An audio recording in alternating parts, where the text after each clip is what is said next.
അസ്സലാമു അലൈക്കും വറഹ്മത്തുള്ളാഹി വബറകാതുഹു.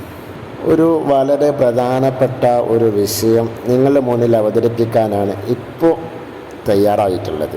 കുറച്ച് മാസങ്ങളായി നമ്മുടെ കേരളക്കരയിൽ ഒട്ടുമിക്ക ജില്ലകളിലും വൻ വ്യാപകമായിരിക്കുന്ന ഒരു ബിസിനസ് പ്ലാറ്റ്ഫോമാണ് ഊദ് മർക്കസ് എന്ന് പറയുന്നത്. വീട്ടിലിരിക്കുന്ന ആളുകൾക്കും അതുപോലെ പ്രത്യേകിച്ച് പുറത്ത് പോയി ജോലിയൊന്നും ചെയ്യാൻ പറ്റാത്ത ആളുകൾക്ക് വെറുതെ വാട്സപ്പ്സ് അല്ലെങ്കിൽ മറ്റുള്ള സോഷ്യൽ മീഡിയകൾ ഉപയോഗിച്ചുകൊണ്ട് സ്റ്റാറ്റസ് വെച്ചുകൊണ്ട് പൈസ സമ്പാദിക്കുക എന്നുള്ള ഒരൊറ്റ ലക്ഷ്യമാണ് ഇത് ലക്ഷ്യമാക്കുന്നത്. ഇത് എങ്ങനെയാണ് നമുക്ക് ഹലാലാവുക, അല്ലെങ്കിൽ ഇസ്ലാമിൽ അനുവദനീയമാണോ എന്നൊക്കെ ഒരുപാട് ആളുകൾ ചോദിച്ചതിൻ്റെ അടിസ്ഥാനത്തിലാണ് ഈ കാര്യം ഞാൻ ചർച്ച ചെയ്യാൻ ആഗ്രഹിക്കുന്നത്. ഈ ഊദ് മർക്കസ് എന്ന് പറയുമ്പോൾ 3000 രൂപ കൊടുത്തുകൊണ്ടാണ് നമ്മൾ ബിസിനസ്സിലേക്ക് പ്രവേശിക്കുന്നത്. നമുക്ക് ബിസിനസ്സിൽ ജോയിൻ ചെയ്യണമെങ്കിൽ ആദ്യം 3000 രൂപ കൊടുത്താൽ മാത്രമേ നമുക്കിതിൽ അംഗത്വം എടുക്കാൻ പറ്റുകയുള്ളൂ. 3000 രൂപ കൊടുത്തു കഴിഞ്ഞാൽ നമുക്കിതിൽ ജോയിൻ ചെയ്തു. എന്നാൽ അവർ പറയുന്നത് ഡെയിലി 30 രൂപ കിട്ടുമെന്നാണ്. 3000 രൂപ കൊടുത്ത് ജോയിൻ ചെയ്തിട്ട് നമുക്ക് ഡെയിലി എത്ര കിട്ടുന്നത്? 30 രൂപ. അത് 8 മാസം വാലിഡിറ്റിയുമുണ്ട്.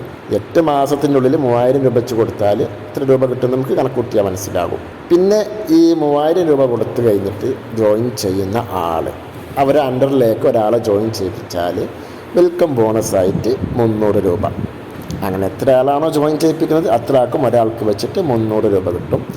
പിന്നെ ഈ 8 മാസം എന്നുള്ളത് അത് പിന്നെ അങ്ങനെ നീക്കുപോക്കിൽ സംബന്ധിച്ച് പിന്നെ വാലിഡിറ്റി കൂടുന്നത് കേട്ടോ, ആളുകളെ ജോയിൻ ചെയ്യിപ്പിക്കുന്നതിനനുസരിച്ച് അങ്ങനെയും ഒരു കണക്ക് അതിലുണ്ട്. അപ്പോൾ ഈ 3000 രൂപ കൊടുത്തിട്ട് ആളെ ചേരുമ്പോൾ 30 രൂപ കിട്ടും. കൂടാതെ ഓരോ റെഫറൽ കൊണ്ടുവരുമ്പോഴും ഒരാൾക്ക് 300 രൂപ കിട്ടും. അങ്ങനെ 2 ആൾ 600, അങ്ങനെ 5 ആളാകുമ്പോൾ 1500. നമ്മൾ ഇത്ര ചിലവാക്കുന്നത് വെറും 3000 രൂപ. പിന്നെ ഈ 30 രൂപ എന്നുള്ളത് 35 ആവും, 40, 45, 50 അങ്ങനെ കൂടിക്കൊണ്ടേ ഇരിക്കുന്നുണ്ട്. ഇങ്ങനെ നമ്മുടെ ഇസ്ലാമിൽ കണക്ക് വെച്ച് നോക്കുകയാണെങ്കിൽ ഒരു ഫിക്സ്ഡ് എമൗണ്ട് പറഞ്ഞുകൊണ്ട് നമ്മളവിടെ ജോയിൻ ചെയ്യുമ്പോൾ അതൊരിക്കലും ഒരു ന്യായമായൊരു കാര്യമായിട്ടല്ല ഇസ്ലാമിൽ ഇത് പറയുന്നത്. അത് തീർത്തും പലിശ സംബന്ധമായൊരു കാര്യമാണ്. കാരണം ഒരു കച്ചവടമാകുമ്പോൾ അത് ലാഭവും ഉണ്ടാവും നഷ്ടവും ഉണ്ടാവും. അപ്പോൾ നമുക്കിത് അനുവദനീയമാവണമെന്നുണ്ടെങ്കിൽ കൃത്യമായ ഒരു തുക നിശ്ചയിക്കാതെ, ഇപ്പോൾ ഇന്ന് ഒരു കച്ചവടം നടക്കുമ്പോൾ അതിൽ ഏകദേശം ലാഭം ഉണ്ടാവാം നഷ്ടം ഉണ്ടാകാം. 1500 രൂപേൻ്റെ കച്ചവടം നടക്കുമ്പോൾ അത് ചിലപ്പോൾ 1400 കൊടുക്കേണ്ടി വരും, ചിലപ്പോൾ 1600 കൊടുക്കേണ്ടി വരും. അപ്പോൾ നമ്മൾ ഈ കച്ചവടം നടത്തുമ്പോൾ എന്താണോ അന്ന് നടന്നത് അത് ഓഹരി വെച്ചുകൊണ്ട് ഇപ്പോൾ 30 എന്ന് പറയാതെ എന്താണ് നമുക്ക് കിട്ടുന്നത് അതിങ്ങനെ കൊടുക്കുകയാണെങ്കിൽ അതെന്താവാം നമുക്ക് ഉപയോഗിക്കാം. ഹറാമല്ല, ഹലാലായ രീതിയിൽ തന്നെ നമുക്ക് ഉപയോഗിക്കാം, കുഴപ്പമില്ല. നേരെ മറിച്ച് 30 അല്ലെങ്കിൽ ഡെയിലി 50 എന്നൊക്കെ പറഞ്ഞാൽ അതൊരിക്കലും നമുക്ക് ഹലാലാവുകയില്ല, തീർത്തും ഹറാമായ ഒരു വരുമാന മാർഗമാണ്.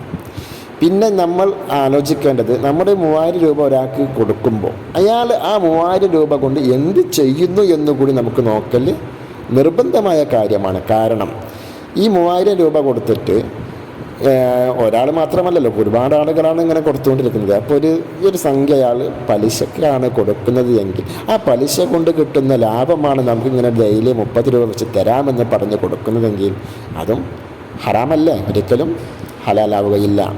അതുപോലെ തന്നെ ഈ പൈസ കൊണ്ട് അവർ കച്ചവടം മാത്രമാണ്, ഇപ്പോൾ അത്തറിൻ്റെ ഒരു ബിസിനസ്സാണല്ലോ ഇവിടെ നടക്കുന്നത്.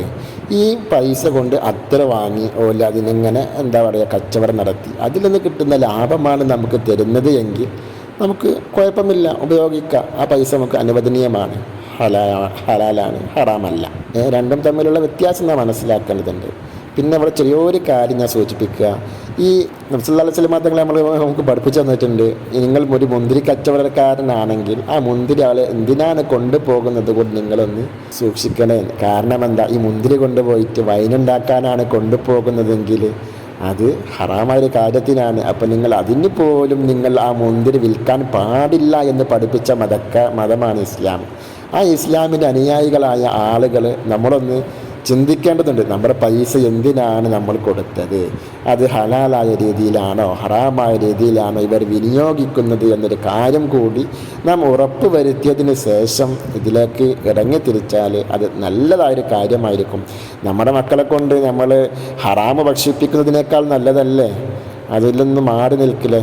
അപ്പോൾ കേവലം ഒന്ന് ചിന്തിച്ച് നോക്കിയിട്ട് ഇതിലേക്കൊന്ന് ബിസിനസ്സിലേക്ക് കടക്കുന്നതായിരിക്കും നല്ലത് എന്ന് മാത്രം ഒന്ന് ഓർമ്മപ്പെടുത്തുകയാണ്. അസ്സലാമു അലൈക്കും വറഹ്മത്തുള്ളാഹി വബറകാതുഹു.